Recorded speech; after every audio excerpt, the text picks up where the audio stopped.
Friends, आज हम बात करेंगे बेरूट में हुए एक्सप्लोजन की, जो कि एक अमोनियम नाइट्रेट के कंसाइनमेंट की वजह से हुआ।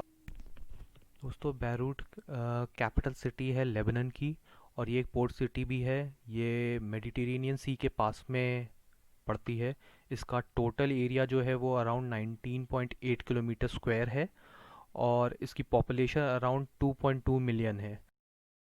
ये एक्सप्लोजन लेबनान के कैपिटल सिटी बेरूट में हुआ था 4 अगस्त को 6:10 या 15:10 जीएमटी टाइम के हिसाब से। और ये धमाका इतना बड़ा था कि इसमें तकरीबन 135 लोग डेड हो गए और 4000 लोग करीब इसमें इंजर्ड हो गए अब तक। चलिए दोस्तों, अब ये जानते हैं कि ये एक्चुअली धमाके का मेन कॉज क्या था। ये जो अमोनियम नाइट्रेट वहाँ पे 2700 टन के करीब अमोनियम नाइट्रेट था जिसकी वजह से ये धमाका हुआ है, वो आखिर वहाँ पहुँचा कैसे और उसका रीज़न कैसे था कि वो इतने सालों तक वहाँ पे पड़ा रहा। 23 सितंबर 2013 को एक शिप चला था जॉर्जिया से, बैटोमी करके सिटी है जॉर्जिया में, वहाँ से चला था। और ये जो शिप था वो डेस्टिनेशन जो उसका था वो था मोज़ाम्बिक। शिप जा रहा था with the flag name of Moldova, और शिप का नाम था रोसस। इस शिप के कैप्टन थे बोरिस प्रोकोशेव। इस शिप में टोटल 8 क्रू मेंबर्स थे जो कि यूक्रेन से थे, और 2 क्रू मेंबर्स थे जो रशिया से थे।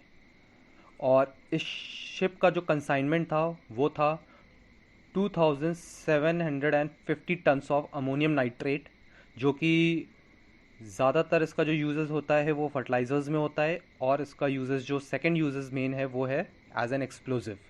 गाइस, जब ये शिप जॉर्जिया से चला था तो इसमें कुछ टेक्निकल ख़राबी होने की वजह से इसका एग्जैक्ट रीज़न नहीं पता है, लेकिन according to some historical post और एविडेंसेस, इस शिप में कोई मैकेनिकल दिक्कत हो गई थी, या तो ये कुछ सप्लाईज लेने के लिए, यूटिलिटीज़ पूरी करने के लिए it halted into Beirut in Lebanon.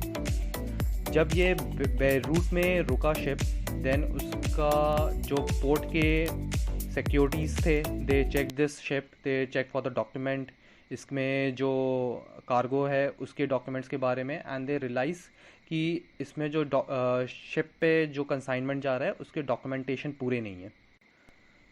So documentation पूरे ना होने की वजह से या अदर रीजंस की वजह से कुछ लोग कहते हैं कि इसमें अनसेफ इन्वायरमेंट था to carry such type of cargo. So there were many reasons. Exactly क्या रीज़न था अभी तक श्योर नहीं हो पाया है। तो इसमें जो लेबनान के और यू कैन से बेरूट के जो सिक्योरिटी ऑफिसर्स थे पोर्ट के, उन्होंने ये शिप को सीज कर लिया and they didn't allow to, और उसको फिर आगे नहीं जाने दिया। बहुत दिनों तक ये शिप बेरूट के पोर्ट में लगा रहा। इसके सारे क्रू मेंबर शिप पे ही रहते थे। काफ़ी सालों तक इसमें लीगल डॉक्यूमेंटेशन चलते रहे। ऑलमोस्ट 3-4 ईयर्स के बाद से इसका जो कंसाइनमेंट का ओनर था, जो कि रशियन बॉर्न एक बंदा है जो कि अभी साइप्रस में रहता है, नाम है ग्रेगुश्किन आइगर, उसने अपने आप को बैंकरप्ट घोषित कर दिया और उसके बाद इस शिप को अबैंडन कर दिया एंड इसके क्रू को भी अबैंडन कर दिया, और वो अपना साइप्रस निकल गया। बेरूट के ऑफिशियल्स ने काफ़ी दिनों तक जो बाकी के क्रू मेंबर्स थे उनको रोका रहा। धीमे धीमे करके उन्होंने कुछ क्रू मेंबर्स को रिलीज़ कर दिया, एंड एट लास्ट वहाँ पे 4 लोग रह गए थे on that crew.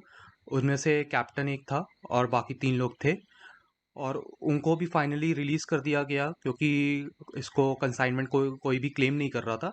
And finally जो सिक्योरिटी ऑफिशियल्स थे उन्होंने डिसाइड किया था कि इस कंसाइनमेंट को, जो अमोनिया नाइट्रेट कंसाइनमेंट था, उसको बेरूट के हैंगर नंबर 12 में शिफ्ट कर दिया जाए for security purpose.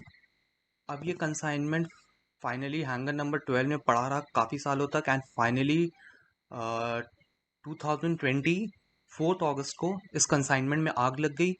Exact reason आग लगने का अभी भी किसी भी सोर्सेज में कंफर्म नहीं किया गया है। कोई भी गवर्नमेंट की तरफ से जानकारी नहीं रिलीज़ की गई है कि what was the root cause fire का।